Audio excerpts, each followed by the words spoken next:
Boa tarde a todas e todos. Eu quero saudar aqueles que me antecederam nessa tribuna, fazer um cumprimento especial ao nosso presidente em exercício, o deputado Rodrigo Amorim, e dizer que essa semana foi extremamente produtiva nas atividades relacionadas ao assunto mulher.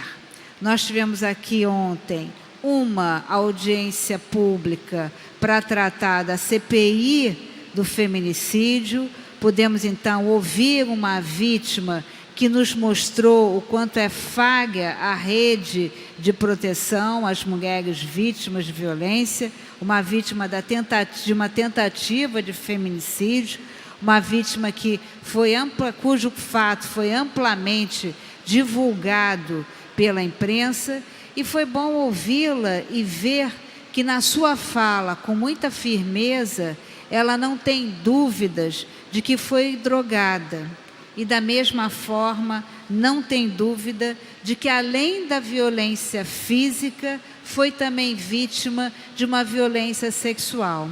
Só que essa mulher foi brutalmente agredida e foi socorrida, levada para o hospital, e ao chegar ao hospital, ela teve o atendimento médico de modo a salvar a sua vida, porque ela teve deslocamento de retina, problemas de natureza renal, mas ela não teve uma análise, por exemplo, para verificar se ela havia ou não sido drogada, muito embora a todo tempo ela verbalizasse que não tinha clareza do que havia ocorrido, porque ela perdeu os seus sentidos.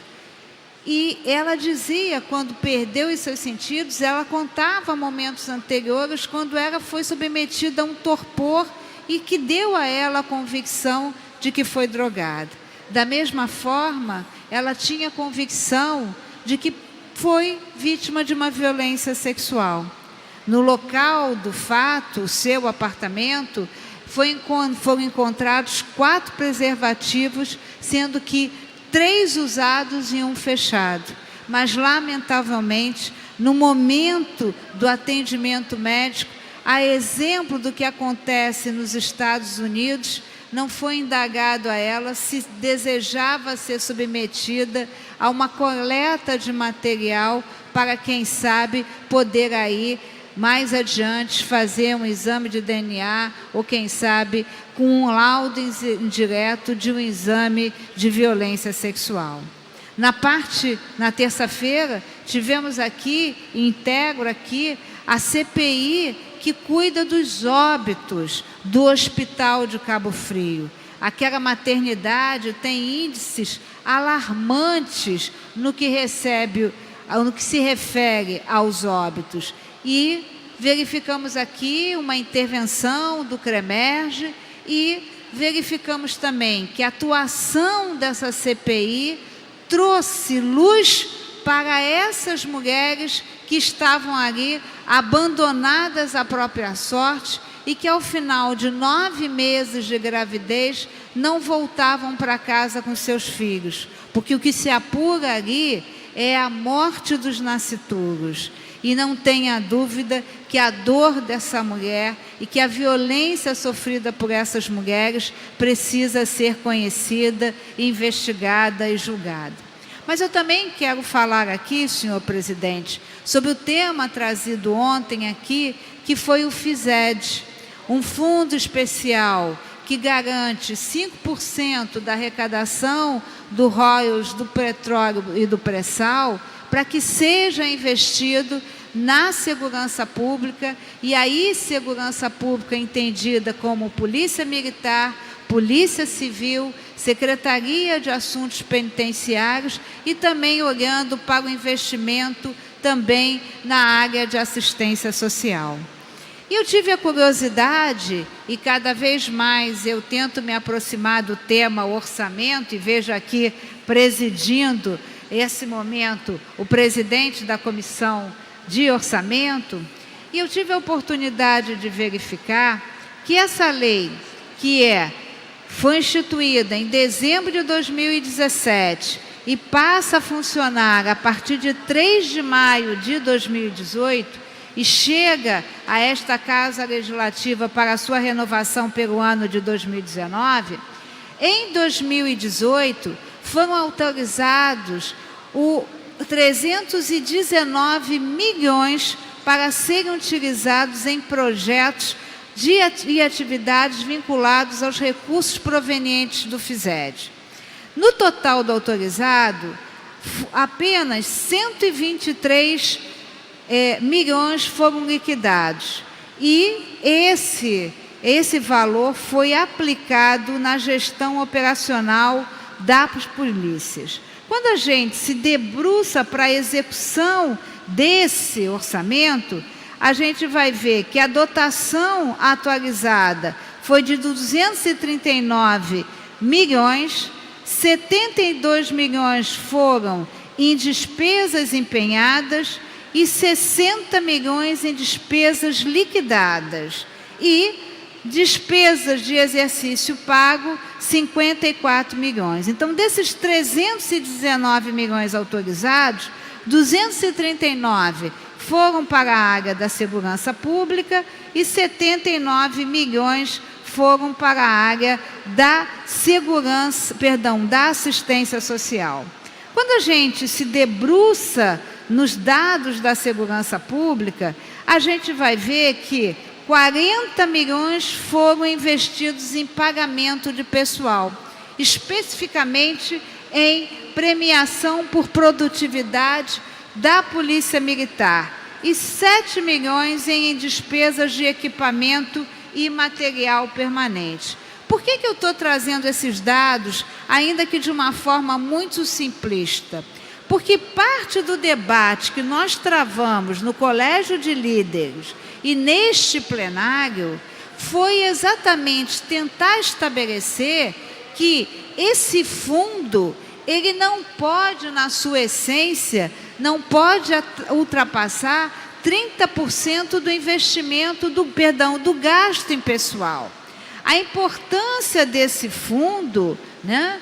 E o governo tem que garantir o pagamento dos servidores, o governo tem que garantir o pagamento do RAS, o governo tem que garantir o pagamento dos benefícios dos servidores, mas o ideal deste fundo é garantir o investimento. E esse tema tem que ser trazido aqui. E, ao garantir o investimento, nós temos que ter critérios objetivos para a utilização desse fundo. E esses critérios vão, sim, passar pelos indicadores de criminalidade, vão, sim, passar pelos indicadores de desenvolvimento humano, e é preciso que se olhe para esse fundo e que se olhe para o Estado do Rio de Janeiro. Mas para o Estado do Rio de Janeiro como um todo. Nós temos na capital na região metropolitana, 39 milhões de pessoas. Por isso que a nossa sugestão aqui foi de o investimento alcançasse 40% na região metropolitana e 60% no interior. Porque a gente tem que entender que o que acontece em São Gonçalo também repercute na cidade do Rio de Janeiro. O que acontece em São João de Meriti também repercute no bairro da Pavuna. E em sentido contrário também. Portanto, cuidar de Angra dos Reis, cuidar de Macaé, que hoje, né, se tem a ideia de uma delegacia de homicídios para atender não só Macaé, mas também Campos, que tem altos índices de homicídio, e Cabo Frio, que há muito tempo está sendo submetida à criminalidade, é preciso que a gente olhe para o interior, olhe para a Baixada, da mesma forma que a gente olha também para a capital do nosso estado. Eu quero dizer que quando olhar para a capital, tem que olhar para a minha Penha querida. Quando olhar para a capital, tem que olhar para a Pavuna. para aquele território ali de Pavuna, Chapadão, Pedreira, onde tem um alto índice de roubo de carga. Quando olhar para a capital, tem que olhar para Santa Cruz, tem que olhar para a comunidade da Favela do Aço, tem que olhar para o bairro de Vista Alegre e entender se naquele local está instalado ou não uma milícia ostensivamente. Então, não é possível que a gente só tenha olhos para a zona sul da nossa cidade. Há inúmeros locais que merecem ser visitados. O meu bairro querido, a Tijuca, tem lá a maior floresta urbana do mundo. Então, ele precisa, sim, de segurança na área do turismo. Então, é preciso que as forças policiais, o sistema penitenciário, ao olhar e a fazer o seu planejamento do investimento, que faça olhando os indicadores, mas não faça com ordem de grandeza, no sentido de que vamos atender aqueles que nos cobram mais, mas vamos atender aqueles que precisam mais.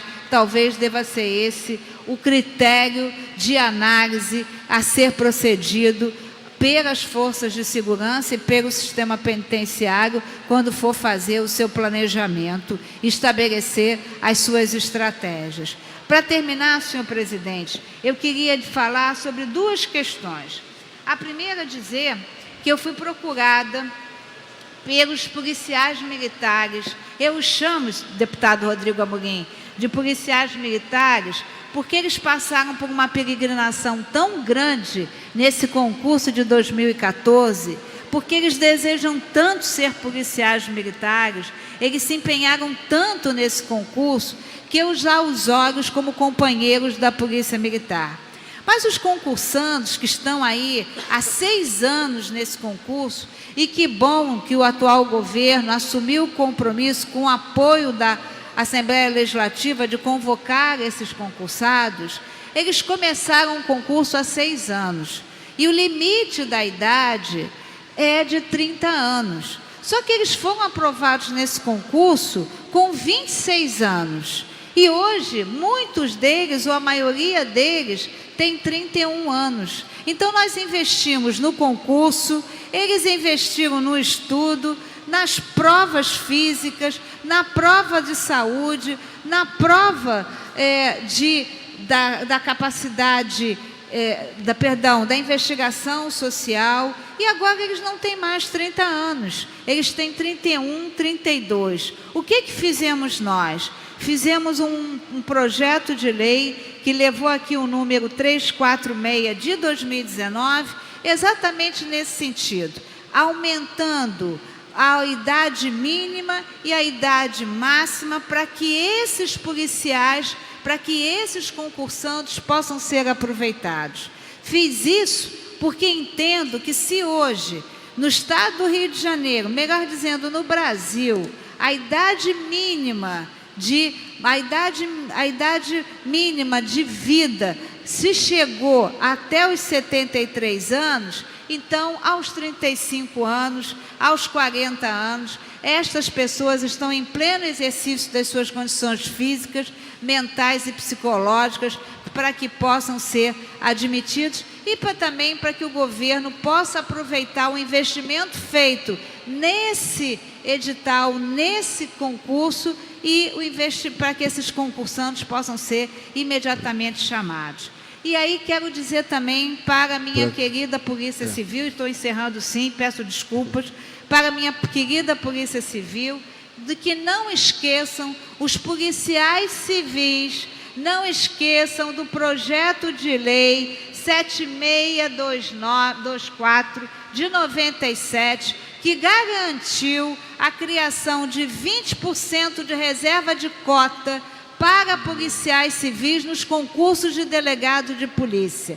Por isso, os policiais civis que vão se habilitar ao concurso de delegado de polícia deverão ter em mãos esse projeto de lei para garantir que, da mesma forma que a gente tem cota para negro, cota para a escola pública e cota para deficientes, que a gente tenha também a cota de 20% para os policiais civis que já integram a carreira e que se submeterão ao concurso de delegado de polícia. Muito obrigada e desculpe pelo tempo.